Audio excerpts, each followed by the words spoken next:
the name of our show.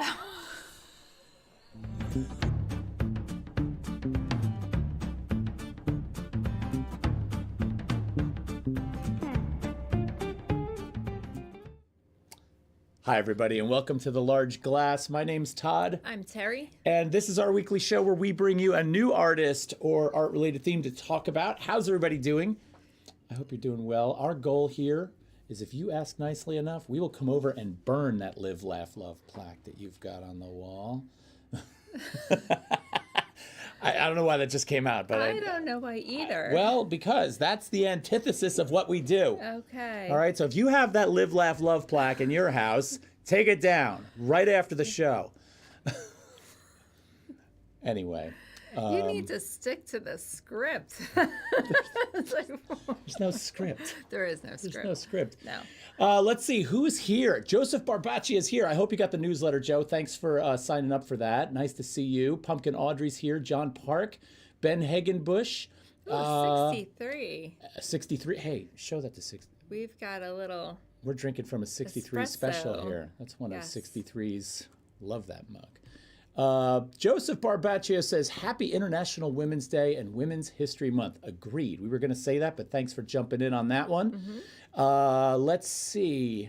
Jamie Jamie's Foster's here. How's it going? Nice to see you. Jess Park is here. Cool. Awesome. Well, we have an awesome show for you tonight, which we're really excited about. We're going to mix up a great cocktail. Did you have some stuff to talk about before we get rolling? Well, this was the first week with the contest with the new pin, and it was kind of fun. So we do have a winner. It was Marie Cameron Studio. She was the first one to correctly guess Botticelli. But there were Primavera. quite a few. It was Primavera. It was, but there were quite a few guesses, so that was kind of nice to see some participation there. So. If you want to try and win that pin, you can follow us on Instagram. And what Terri does every Thursday, at some random point on Thursday, she crops out a painting, sometimes fairly obviously, and other times really hard to pick it out.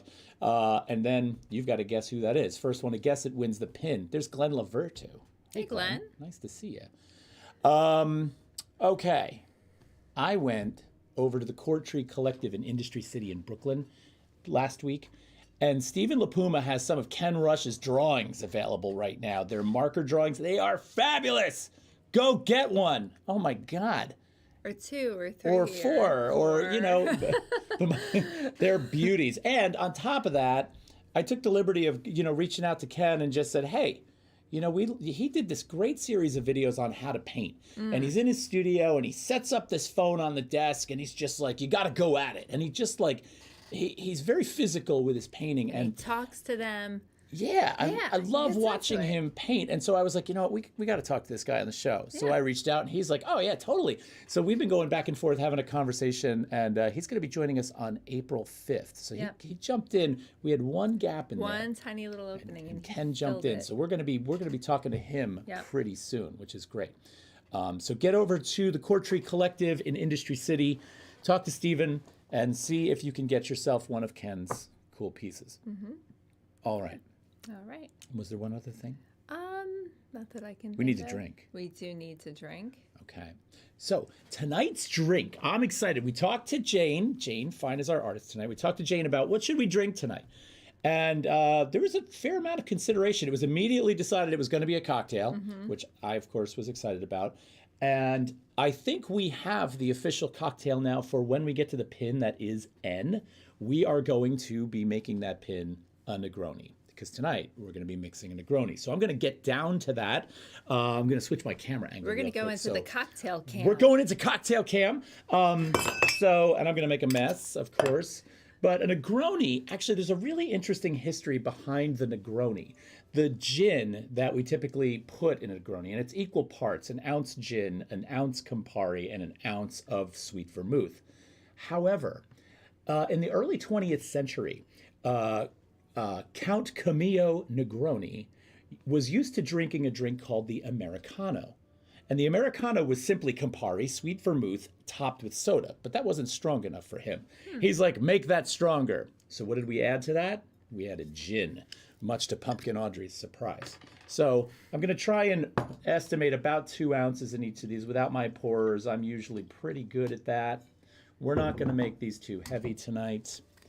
And by the way, speaking of Pumpkin Audrey, Oh my gosh, big shout out to her. So not only does she take care of our beautiful little puppy on Tuesdays and Fridays, but she also makes sure that we are well fed when we come home. what did we get tonight? Fried chicken with some creamy coleslaw. I gotta tell you, this is a moment for hashtag we have the best freaking neighbors on earth. We really do.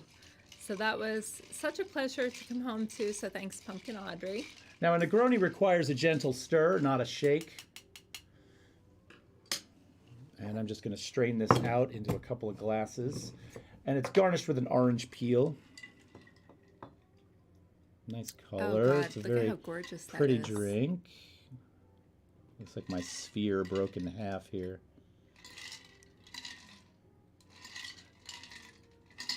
All right. In about 45 minutes, the host of this show that will be tripping over their tongue the most will be Terri. Night-night, Terri. This is for you. Thank Wait, you. we need the orange peel. Need Hold the on a orange second. peel? I pre-peeled this because I didn't want to struggle with it on camera, but we've got a little bit of each here. Very nice. So you don't zest it or anything like that to release some of that flavor? You just, I'm just asking. I guess you peeled it and that released the flavor, so I made a mistake. I guess I'm just being persnickety. Now, one last thing. This is episode 80, and we're honored to have Jane Fine on episode 80, but we're also going to change the way we do our toast a little bit tonight. Rather than cheers, tonight our toast will be budmur, which is Ukrainian toast for let us be. So here's to you. We stand with Ukraine. Budmur. Budmur. Let us know what you're drinking in the chat, everybody. We'd love to hear. And there are some of those. Oh, wait a minute. Pumpkin Audrey wants a Negroni. Oh, dang. That's Ooh. good. Man, I like that prairie gin in there. That's actually really quite good. All right, so let's see. Love the cubes. 63 likes our ice cubes. Barbacci is noticing the color. The color's beautiful. Should have twisted, dude. Yeah, okay, I know. Rub it in, 63. Thank you. Mike Raider, Potato Head, is here. Hello. Just when you thought the show couldn't get any classier. Isn't that right? I ran into Mike Raider and Ken Millington. They were on their way over to check out some galleries in Chelsea today. I was a little jealous that I couldn't go. Joseph Barbacci is drinking Chardonnay. Negronis are one of our faves. That's from John and Jess Park. All right. Amanda Toolin is here. And Boo Jazz is here. Oh my gosh, the whole crowd is here. This is fantastic. You guys, it's good to see all of you. Yes. Cheers. Cheers. Budmur. Budmur. This really warms up your eustachian tubes. Your what? Like your ears. It gets like Your right in there. Did you say eustachian? Yeah, you don't feel that like down in there? I didn't know I had eustachian tubes. Life with a nurse. Ooh. It's quite good. It's very good. Well, we are excited to bring you a fantastic artist tonight, and we are really looking forward to speaking with her. You've got a fairly healthy, long introduction. It is a long introduction. And I would just like to say one more thing before we get into that introduction, and I forget this every week lately. But you can support our show, which we would really appreciate. Now, how can you do that? Most of you have heard me go through. This is where everyone that's a regular on the show gets up, refills their drink, goes to the bathroom, grabs a coffee. But if you're new to our show, please, please, please leave a follow, okay? If you're watching us on Twitch, which is the preferred mode, whenever we have a giveaway or we're doing some kind of contest, Twitch has the best interface for doing that. So definitely follow us on Twitch. But if you're here on YouTube or Facebook, fine. We would love that also. You can also reach out to us via our website. On our website, there is a support tab, and if you want to support us in another way, either through Patreon or through our website, you can do that there. We would love that. And then, of course, the third way is if you're on Twitch, you can subscribe, which is a monthly subscription fee. You can watch for free, but you can also subscribe. And then you get access to cool emojis and all kinds of silly stuff that, I'm going to start to change up soon. I'm getting rid of the icons of us, Okay. and I'm going to be doing icons of drinks. Yes. I think that's going to be much better. Yes. So please follow us if you can. We'd love that. And let's start talking about Jane. Let's. Okay, so I hope you all settle in because I've got a very long introduction on an amazing artist tonight. So she has an extensive and impressive resume that spans over 4 decades. She has a BA from Harvard, an MA from the School of the Museum of Fine Arts, Tufts University. She also attended the Skowhegan School of Painting and Sculpture. She's been awarded a number of prestigious accolades and fellowships from distinguished institutions, including the Yaddo Artist Residency, Paula Krasner Foundation Grant, the MacDowell Colony, New York Foundation for the Arts, the National Endowment for the Arts. I can go on. I believe I counted up to 18 awards and accolades. And I was like, I think we're just going to settle there. It goes way beyond that. Jane's legendary. Legendary. Her works have also been featured in a variety of group exhibitions as well as solo exhibitions and are also housed in public collections, including Harvard University Art Museums, the Hyde Collection, New England Museum of Contemporary Art, the Neuberger Museum of Art, the Francis Young Tang Museum and Art Gallery, and many more. She has also been raved about in numerous publications, including the New York Magazine, San Francisco Chronicle, the New York Times, the Brooklyn Rail, the New Yorker, and on and on. She's also an exceptional writer. The following is an excerpt from her intriguing artist statement, which I think you should all go and read. We're not going to read the whole thing here, but there's some really fascinating details about her personal life. But as she wrote, she began with telling us how she first got into the world of art. So, as a child in the 1960s, I was nourished on a diet of cheerful Saturday morning cartoons. At the start of my career, when I was in search of a way to animate abstract painting, I found inspiration in this source material. The result were paintings full of playful, physical energy. In the decades since, I have come to think of my work as deceptively cheerful. Lurking beneath joyful exuberance, there is an acute awareness that we are living in a uniquely difficult time. The cumulative stress from the crushing evidence of climate change, the seemingly endless threat of COVID, and the extremism of American politics have leached far into my studio. This influence becomes clear by way of the improvisational nature of my painting process. I'm often amazed as a pour of acrylic paint comes to resemble military camouflage, or a few rapidly painted brush strokes suggest a virus cell or a wilted flower. Ladies and gentlemen, without further ado, please welcome Jane Fine. Hi, Jane. Don't forget to unmute. So you're still muted over there. We just want to make sure you do that. Hi, Jane. Broodmore.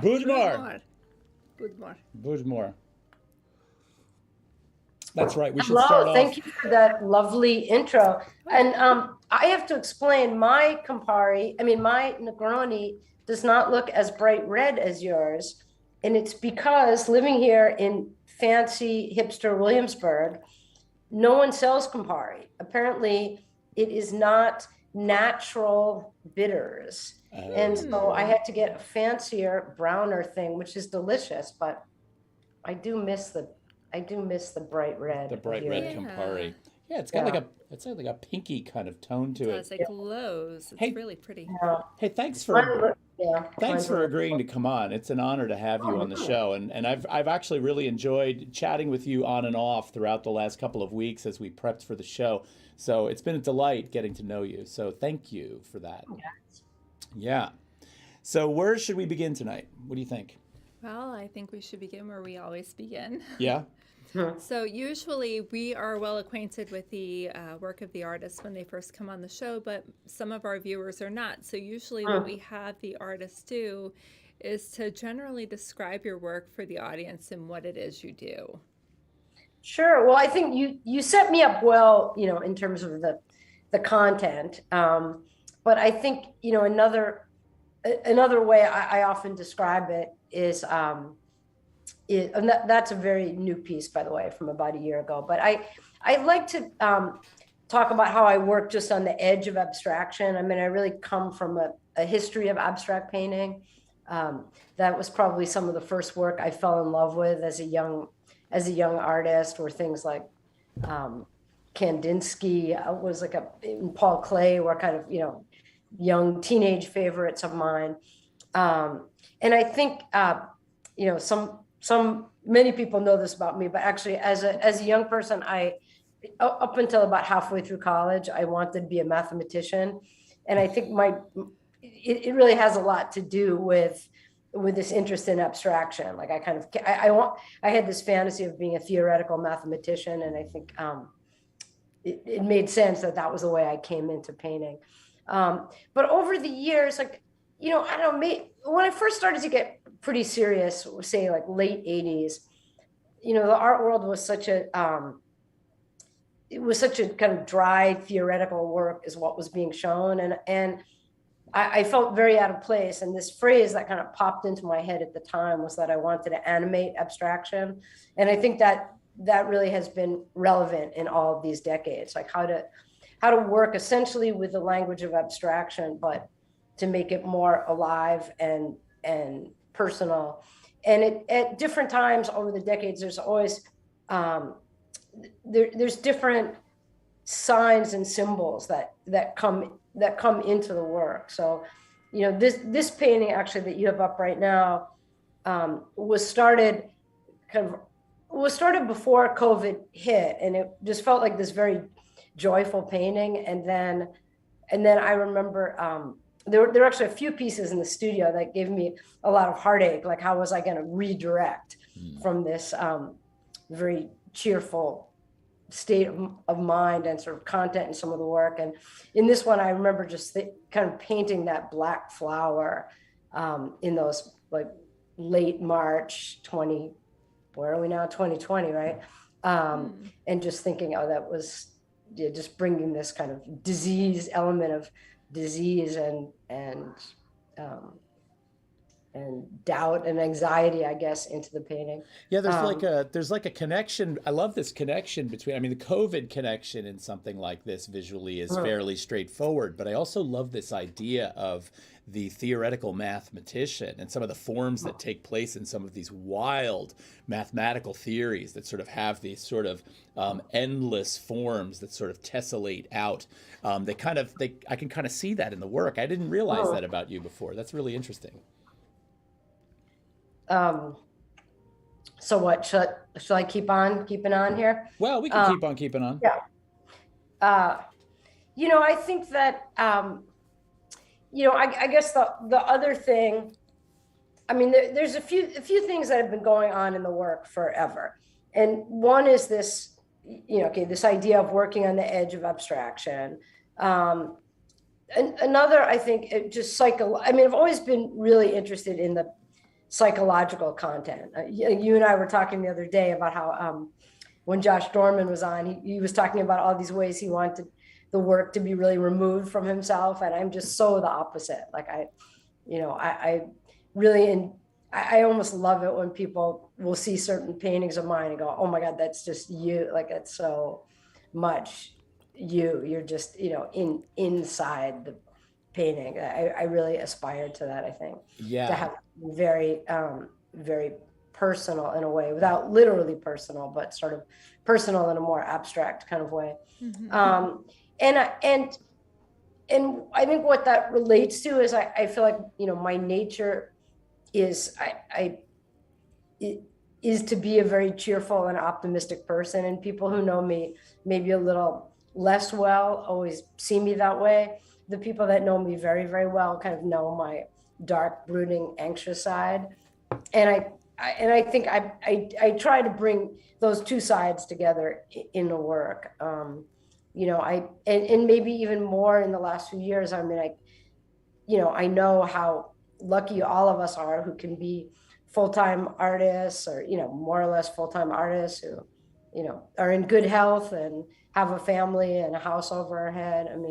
Lord God, especially now seeing what's going on in Ukraine, how many people have we seen that look kind of, like they just walked out of our life 5 minutes ago, saying things like, mm-hmm. just be thankful for a sky without bombs in it. Right. Right. So I think, when I talk about making really psychological paintings, for me, I think that's making paintings that are really acknowledging a lot of my inner joy and optimism, and acknowledging just how much, how much pain and stress there is just outside the bubble, and and trying to get those trying to balance that optimism and anxiety, or that joy and fear. I'm curious. There's a couple of questions. First of all, one thing we forgot to mention is that anybody that's in the audience right now, if you want to type into the chat questions for Jane or comments about the work, we will relay them to her as sort of timely, in as timely a fashion as we can. But feel free to start asking those questions now, because we're not going to save a Q&A till the end. But Jane, I'm curious about this notion of teetering on the edge of abstraction, this idea that the work sort of just kind of sits in that place.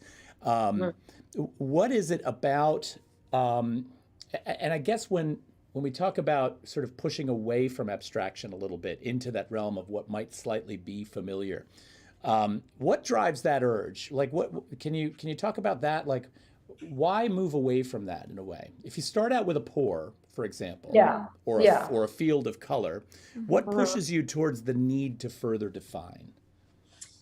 Because I think okay, without any slight to those of you who may work in a purely abstract language, for me, I always want to talk about more. I want to talk about, I want the work to lead to a conversation about politics, or about family, or about stress, or something else. And there probably are ways like this one, which I'm sorry, I think I gave you a kind of a low res image there, but that's okay. This one's called What Happened Here in 2021, acrylic on canvas, 32 by 40 inch. Just to give a little background on it. Yeah, thanks. And the What Happened Here was like that one was all painted deep in COVID isolation, and that one is probably one of the more purely abstract ones. I mean, I don't know, was there maybe like a sort of a flowery something in there, and a scary dark blob that could be a virus or a broken machine or something. And there are some, like, as I'm looking around, I'm in a room full of paintings, there are some that are more recently pretty close to purely abstract, but I guess, it's almost like my inclination to scribble on something or doodle on something. Like when it gets a little too elegant or a little too pure, I just have this urge to stick a funny face on there, or stick a flower, or plant a flag in the muck pile and somehow claim it as more specific, or more my own. Yeah, I've got a couple of questions I want to throw at you from the chat, actually. So Glenn Lavertu is saying the color palette is very vaporwave. I'm wondering if she looks at that kind of work. Does that ring any bells? No, explain vaporwave to me. Glenn, throw vaporwave, because I'm thinking of the music genre vaporwave, but I have a feeling you're talking about something else. So give us a little more clarity there. Joseph Barbaccia is saying a couple of things. He says, it looks as if around 2016 to 2018, your palette changed. Am I right? And if I am, what happened? He says, it's like her shapes and color refer to concepts, like letters and words reference the visual world. But what about, is there a palette shift around that time? Yes. Yeah, that's a good question. It's a good observation. So, well, what happened was, some of you may remember that last president, the former guy. And so during like 2016 to about 19, the work was very much focused on that guy and the current situation. There's some exceptions. Hold off on that one, because I have an interesting thing about that one. Okay. But, okay. That's sort of a separate topic. Okay. Gotcha. But in general, I did a show. My last one-person show was September 2018, and all the work had very obvious political content. I felt like it was an obligation to try to address what was going on in the country, since it's about all I was thinking about. So a lot of the pieces had dollar signs in them, which, oh, sorry, this is Brooklyn. We have a fire station right nearby. So a lot of them had dollar signs and swastikas. There were a lot of references to American flags and red, white, and blue. And the way the show, was, it was probably the first show I ever did where I really thought about not just making individual paintings, but painting a show. You would think it wouldn't have taken me that many decades to realize that one should do that. But anyway, it was the first time I really thought about the whole show. And so there were, I think, maybe 5 or 6 large paintings. And then there was about a dozen of these smaller paintings that were all were all very silvery. And it was a beautiful installation because I'm sorry, I should have thought to send you an install shot of that. Because I almost thought of it like a necklace, like all the silver paintings were at one level, and maybe there'd be 3 silver paintings that were, say, about a foot high, and then a 6-foot painting, and then silver paintings, and then a 6-foot painting. That was more just a really elegant installation idea, but the color was mostly more pared down. There were a few bright things, but I guess I could just jump into what happened in 2018. Should we just go there? We could if you want to.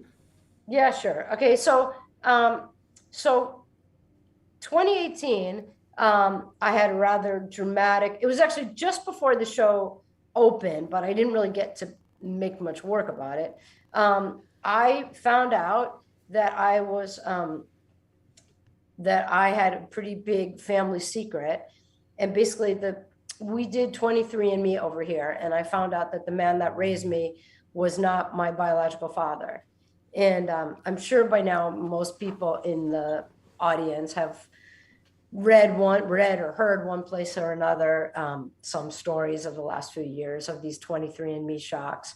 And there's a surprisingly large percentage of people who are going through this, and it is truly amazing.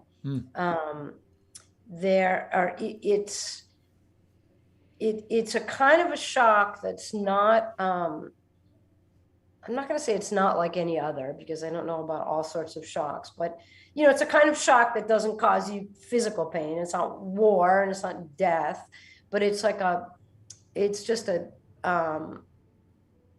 like a disorientation that's so dramatic, like a redirection. And I have to say, I felt phenomenally lucky to be a creative person when I got this information, to have an outlet, because I am sure there are people who have terrible reactions that probably involve, inappropriate amounts of alcohol or drugs or self-harm, because it's a very difficult thing to absorb. And so in the last few years, and especially in the last maybe year and a half, I've really thought about how to bring that as content into the work, what that really would mean.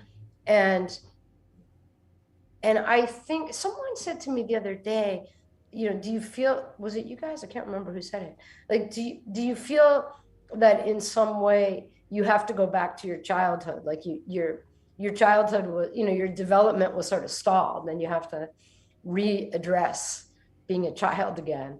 And there really is a part of that's very accurate. I mean, I'm a healthy, functioning adult, but it's like you go back to, basically like these paternity revelations make you rethink your whole life, Yeah. And as much as like even how you look,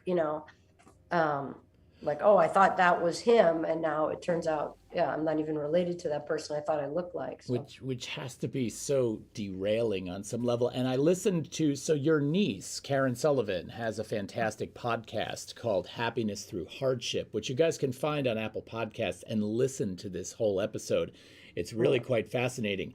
But there were some things that you said in that. I took the time to listen to the whole thing, and I really found out what I think to be some connections to your work all along, not just after you found out this information. And I feel like there is some kind of tie in your personality as someone who, well, let me approach this a different way. You know, it's like this notion of unraveling a story, right? And I'm not just talking about the story you learned about with your 23andMe. I'm talking about the story that might be present in the painting, right? Because you start out with something that this nebulous field of color, a pour, you know, two colors come together on a page, and there's something there. There's something slightly tangible there, but it might be more related to an emotion or a feeling or just a color space. And it forms naturally without question. But then Jane then digs into that, right? And Jane all of a sudden starts to extrapolate these notions of drawing, these glyph notions that might be in there in terms of letter form or something iconographic. Iconographic. Thank you. Man, that Negroni's strong. But, you know, and all of a sudden you start to flesh out the details that might be hiding in all of that seeming normalness. Is that like, you've been doing that all along? I think that's good. So I want to share with you in like March 2018, I had this wonderful residency up at the Fine Arts Work Center in Provincetown. And the deal with this residency, it was a 1 month paid residency. And mostly I was just in my studio, subsidized residency. But the first day or second day, whatever, I had to give an artist talk. And I knew a lot of people in Provincetown. So there was a lot of young artists and a few old friends of mine. And I had planned, it was just a couple of months after I got this news. And I had this plan. Well, I had this plan that while I was up there, I was going to try to make some small work. So I wanted to make some paintings for that Pierogi show, some of those silver paintings that would maybe address this whole thing. So I did kind of my regular PowerPoint presentation, and I had a little surprise at the end, and I made this tiny little drawing that was just a question mark, and that was my next to last image. And then the last image was an image of me and the biological father. I mean, I had to, you know, collage it. We hadn't been together. I mean, he died when I was 5. So, but it was a kind of a picture of teenage me and teenage him. And so I just put that up there, and I kind of told a very quick version of the story. And so at the Q&A, there were a few people who had known me for a while, and one person who's an art writer named Chris Busa pointed out that I had a long history of camouflage imagery in my work. And he thought that was so interesting. And he said, wow, do you feel like, and, you know, are you going to bring that back? It was specifically some work from around 2003, 4, 5. And I thought that was so interesting. And I also had some work, like the way this piece that you have up now that has that pink diamond. So there were a number of pieces that were, this was a piece from the Pierogi show, but there were a number of pieces in that show that had these black rectangles that I thought of as almost, you know, a reference to, yes, this is a great example, like redaction or censorship. And so someone else in the audience asked, like, oh, is there something behind, are they actually covering something? Is there, you know, is there text or information behind there? And I thought, no, but that's such a great idea. So in a way, it was such a fortuitous talk, because to just have had that feedback right at that moment when I was trying to think about what to do with news that was only about 2 months old, it was so helpful. And I think, you know, I also listened to a podcast I really recommend called Family Secrets. Have you guys ever heard of this one? I only heard of it through you, actually. But... Yeah. So it's this woman, Dani Shapiro, who had a version of my story. She happens to be a memoirist. So she wrote a book about what happened to her it's pretty compelling. It's called Inheritance. And then she started this podcast, and something that just fascinates me in her podcast, she interviews people. It's not just paternity stories. I mean, all kinds of, you know, my dad was gay, or my dad was a in the mafia, all kinds of crazy stories. But people who were adopted and no one told them until they were, adults. Anyhow, she always asked people this question: in some way, did you always know? And the answer is always yes. And there's always something like in everyone's childhood. I mean, if it's a secret that goes back to childhood, there are always things that were unsettling or things that didn't make sense, like memories that you carry with you your whole life. And then when you find out the story, you're like, oh, that's why I always remembered that day, that afternoon. Something clicks. So I've just been fascinated with this idea, because I think you're totally right. I think there's so much, about that. And I don't want to use the word like, I'm going to very loosely use the word trauma, because I don't really think it's the appropriate word, but it's, only in the sense of something, a childhood where something is just not what you're told, or, Right. the trauma being lied to. It's not, we're in a world where people are dealing with much bigger, much more serious traumas. I don't want to make light of the word, but I think, it sort of, loosely applies to this idea of things that, things that stick with you. Yeah. Let me throw a couple questions out there from the chat, because they're starting to stack up. So Mike Rader asks the question: since bringing up animation, does Jane see these with a particular speed or movement? Ooh, I just love that question. I don't even want to dirty up that question with an answer. It's such a good question. Do I see him with, okay, sometimes, I do these goofy, like motion lines in them. But a particular speed, I don't know. I need to just dwell on that. Sometimes, yes, I guess sometimes I sort of think of, a breeze going by. There's some, sun rays in that one. This one's kind of slow, I think. Mm-hmm. But then there's definitely some others that are really, moving around kind of fast. Ooh, I just love that question. Yeah. Let's see. There's a couple others that follow. John Park says, looking through her website, I was blown away. Really love the work. Feels unique. If trying to describe, I might say transitional Guston, like the painting elements, meets some kind of next-gen Takashi Murakami. Do either of those artists have any influence on you? I know the answer to that already, but I'm going to let you take it away. Yes, absolutely. So, being in, I was in that generation of art school where we just worship Guston.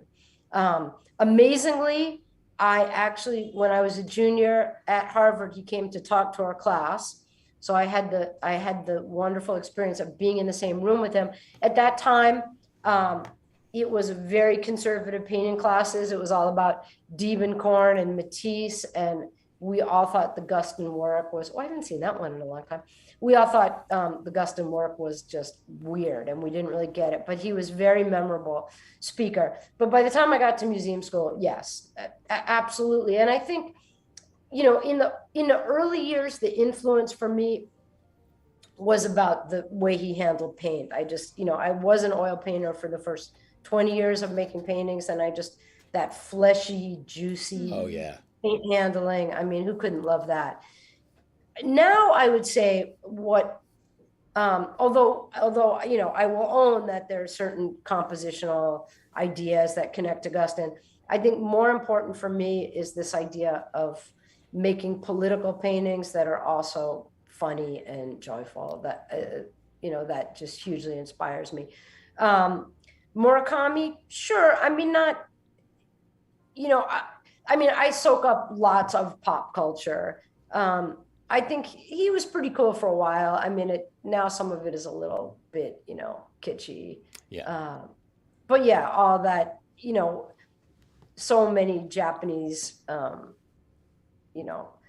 artists. I would say if I had to rank Murakami with Miyazaki, I'd take Miyazaki in a heartbeat.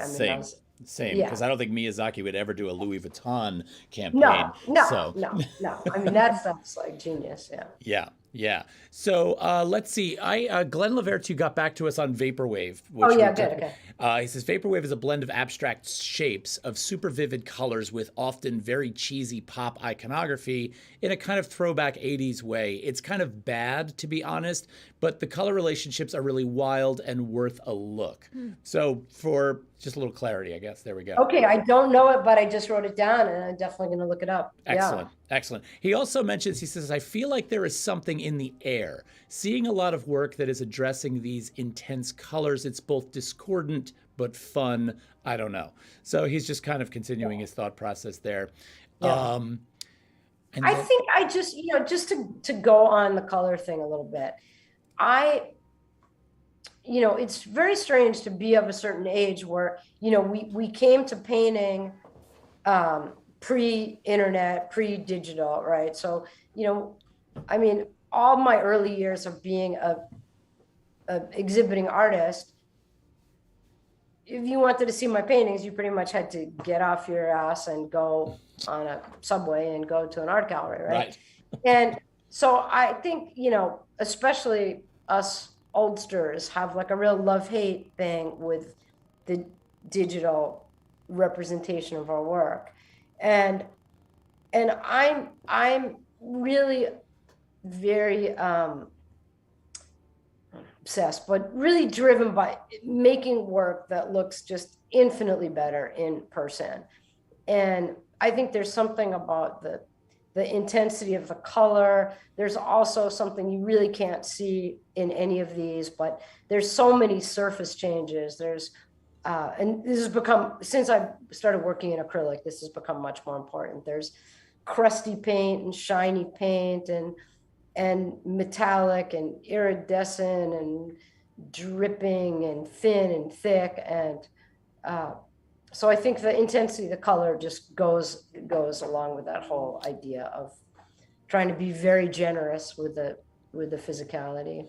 yeah. And I like in the podcast that you mention this notion of being scrappy or wiry as part of your personality. And of course, then when you start to hear you talk about those parts of your childhood growing up, and then you see this personality in the painting, I love the connection.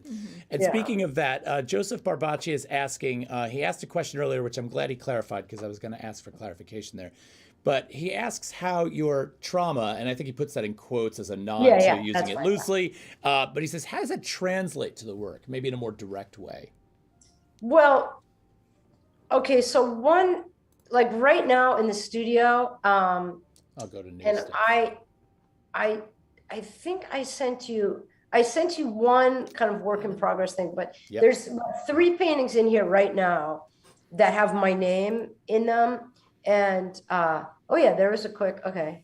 Well, so now I feel really discombobulated because one of those is behind me. And How about that? Is that better? it's bad enough you have me like right and left switched, and now I have work in front of me and behind me. But yeah, so this one I'm still working on. It looks a little better than it does there. But anyway, I was thinking about this idea, in the first few days after I found out, I was saying to a few like close friends and siblings and cousins, it just feels like the world rotated 90 degrees. Like if suddenly in my late 50s, someone told me that thing that you call the floor is actually the wall. Like you've just been you've just been rotated. And somehow that the one really specific thing is I just started putting my name in these paintings, either upside down. I think there's 3 that are upside down, and there's another one that almost looks like it's pixelated into almost oblivion. Like I think you can tell. And some of them have my name, but it's like that. Okay, I can't point. But in the middle of this painting, or not quite middle, but there's a whitish yellow rectangle. And it actually, when you're in person, you can see that it said Jane under it, and it's mostly crossed out. There's another big painting in here that I'm working on right now. It's about 6 feet tall, and it actually has a lot of words in it. It's been giving me kind of a hard time, but it says all over it, love, mom, dad, Huh. And then it actually has it has James and Abraham, my husband and son, and my, I've sort of been playing with this idea too of like my initials and my name in the painting, like which thing is really the signature. So that's one part of it. And then I tried in a few, like I've tried this idea of writing some things under the black squares, like just writing things like, my mom's sex life, or my dad. Actually, one of them, the biological father's name was Henry. And in the big red painting I'm working on now, it was the first time I ever did it. It felt so weird. I just wrote Henry, Henry, Henry over a part of it. So sometimes things like that are, I don't mind if sometimes there's information that, maybe is a little bit private, or the average person wouldn't necessarily, understand that content, but. Well, I was going to make another suggestion just in terms of how the method by which you paint relates in this way. And the black square is an interesting connection there as well. But I was writing down a whole bunch of notes when I was listening to the podcast and thinking about your work. And I said, I'm just going to read this because it would be easier than paraphrasing. But I said, Sure. the work suggests a certain comfort, discomfort relationship in the abstraction, and at the same time, a similar relationship with the familiar. It's like wanting to know, but not needing to know too much. It seems like a very healthy place for a painting to exist, in that the work holds the viewer between the two spaces of familiar and unfamiliar. Paintings like these seem the most successful ones to me. They're doing something to a degree that we recognize they're doing something, but while we try to unravel what it is they're doing, we're left not completely certain. It's kind of a perpetual desire that's met with just enough. Yeah. Ding, ding. Yeah. But I like, but I think the reason why I read that was because when you say now that you're writing things underneath the black squares, it's almost like you're trying to give the black square a purpose, a logical purpose, but at the same time, you're directly referencing the covering up of that information, obviously. So I really like that. Well, here's another, like, to get back to this question of how did it affect it, like, here's the deeper level. Okay. There's so many things, like, I talked about it a lot with my niece, like things that never made sense to me growing up, or things just about myself. Okay. Most artists, I think most artists I know have some sort of deep, like, self-doubt or neuroses or something that, drove them to make work. Right. But I think, like, one of the things for me, I always felt like in certain ways I didn't quite fit in my family, maybe particularly with my sister, who I'm very, very close to. I mean, she's one of my closest friends, but we're so weirdly different. And, she's an older sister. So I think I always had this kind of confusion and doubt, like, why am I so short and she's so tall? Why is she so glamorous and I'm a little more, like, kind of tomboyish and scrappy? Like, there were so many things that seemed odd. So there was a part of finding this thing out that was like incredibly liberating. It was sort of this, like, affirmation, validating, I imagine. Yes, validating. Exactly. Like, really validating, like, oh, I get it. Like, you're this way. I mean, I had the incredible fortune to meet a bunch of relatives on that side. And I met like 6 women who were all short and scrappy and wiry and fidgety. I'm like, oh my Lord. I mean, not personality wise, kind of different, but they all, they're like from the neck down, they all walk around with my same body. So there was something that made me very validating and really great for, like, my self-confidence in the work. Like, it helped shake off a lot of doubt, I think. Yeah. So I don't think we want to get too close to the end of this show without Joseph Barbacci as mentioning, what about Jay Fiber? Oh, yeah. Yes. I feel like I want to do a whole show on Jay Fiber, because we could, for sure. And then so Jay Fiber is collaborative work that I make with my dear husband, James Esper, who may well be listening out there in one format or another. And he is also a painter. We have been together for friggin' just too long to, 35 years, I think. And we started making some work together. A million years ago, we tried a little bit. It was just it was we were too young for it. It was just a stressful idea. But then about 15 years ago, we got in the habit of making some small drawings together, more like, greeting cards or, wedding cards. They started to get a little more elaborate. And then we made a few more seriously around 2006 that were actual wedding gifts for people. And, we were both showing at Pierogi, and Joe Amrine, who's director of Pierogi, happened to see a couple of these small ones that we sort of did as throwaways. And he said to us, if you guys really want to do this, you really want to do a show, we could do it.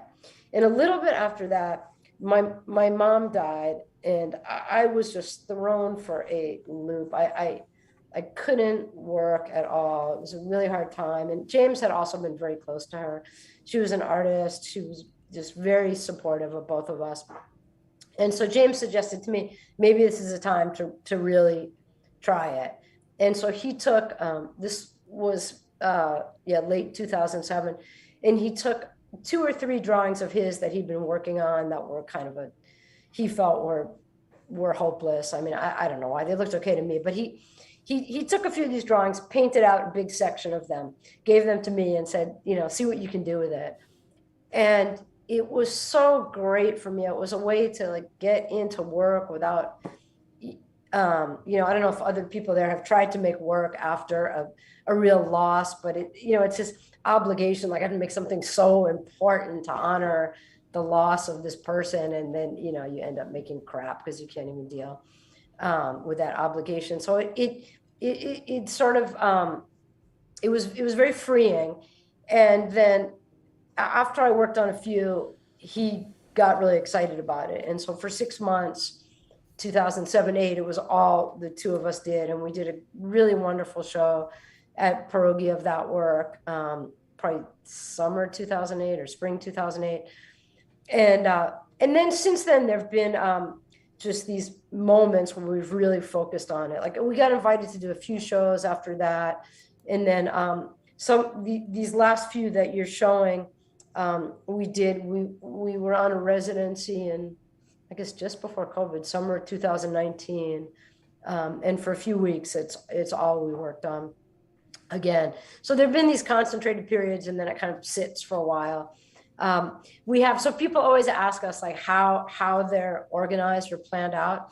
And we have this very simple system.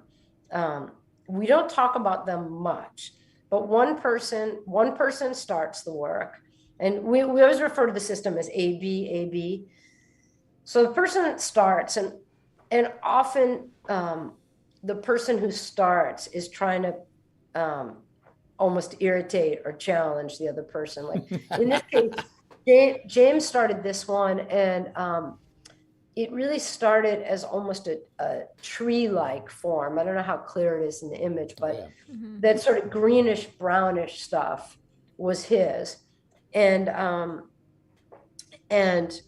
so when he gave it to me, it was almost, a challenge. Where do I go?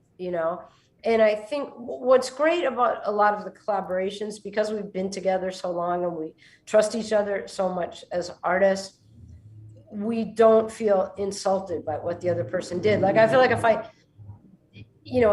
if he tried to do this with someone he didn't really know, that person might just respond like, what the fuck? You just took up all the space. Where am I going to go?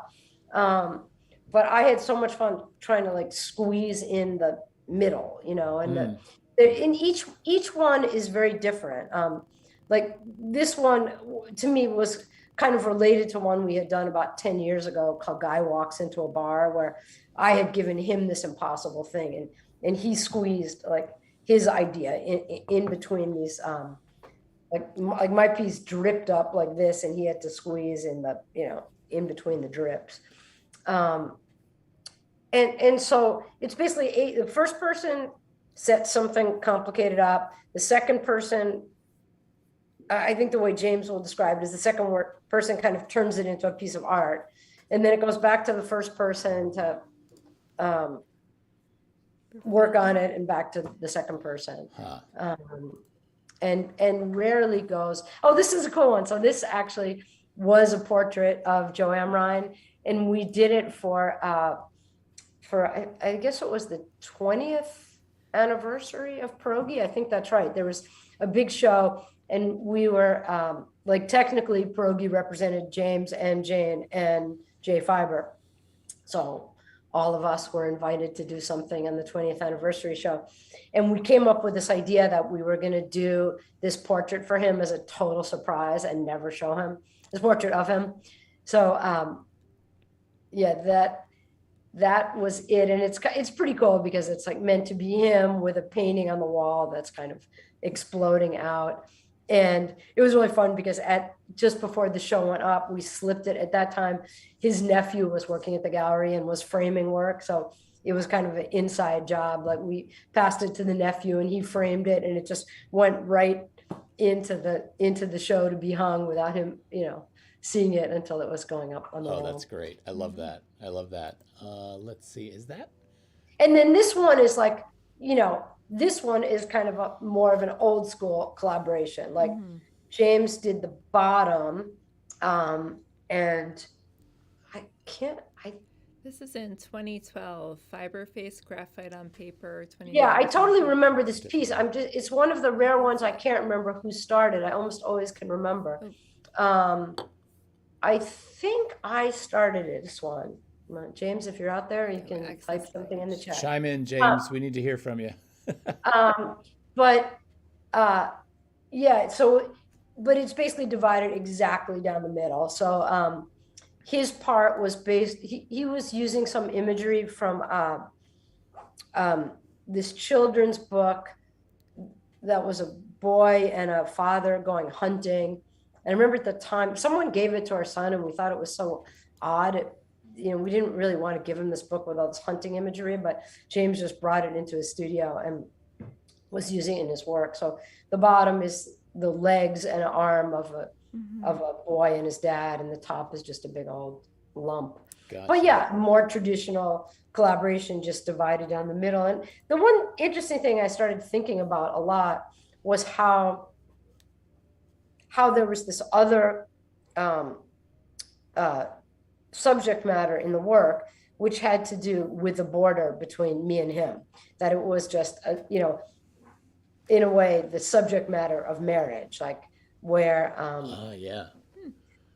where that border is, and whether it's the, romantic borders and the creative borders and the chores and the child raising and the fighting and the loving, and I thought it got really interesting to me how that edge always changed, and how sometimes it was kind of antiseptic and sometimes it was very interrelated. And it kind of lives as the polar opposite of something like this one in terms of that connection. Yeah.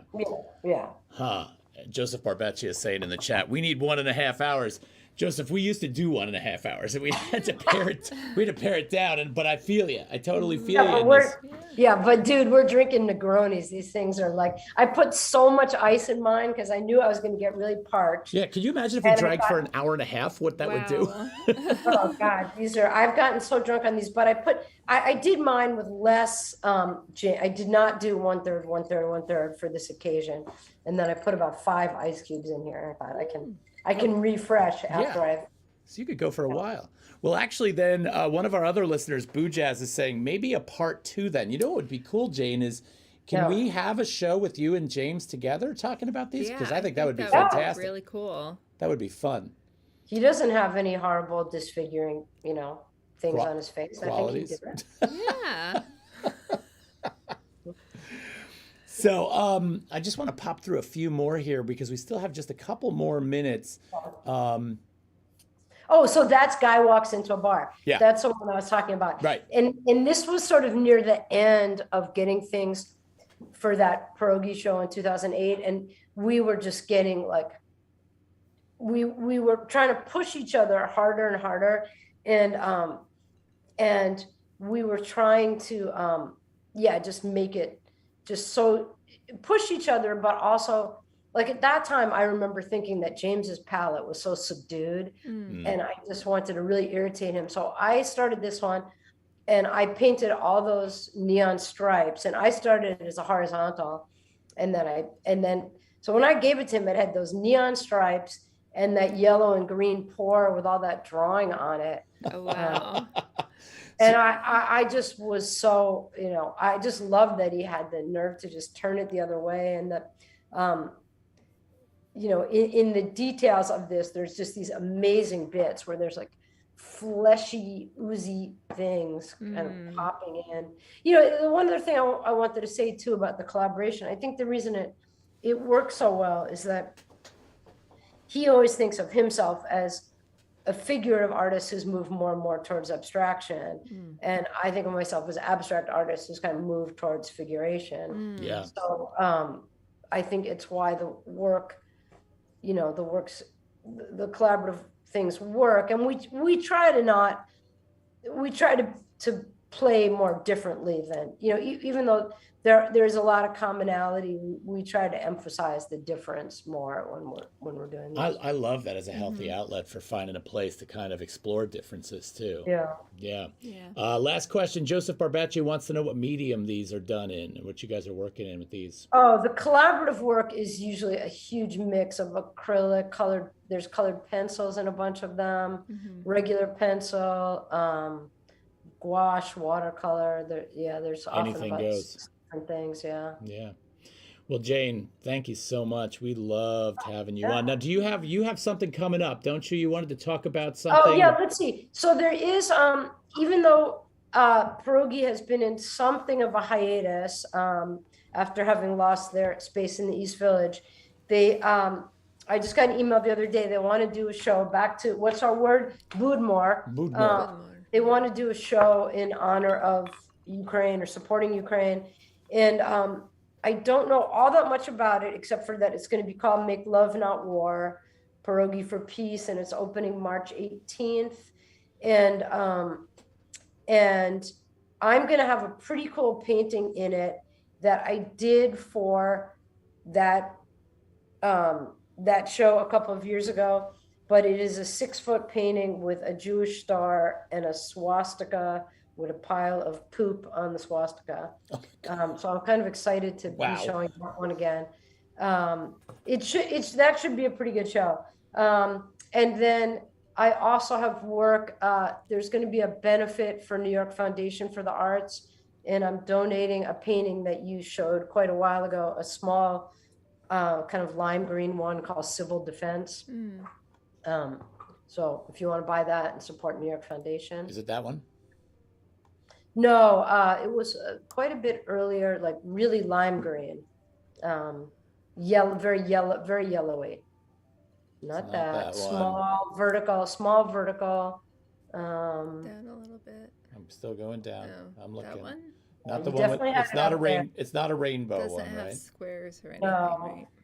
It's vertical and it's very yellowy green, and it's got a red and blue thing on the corner.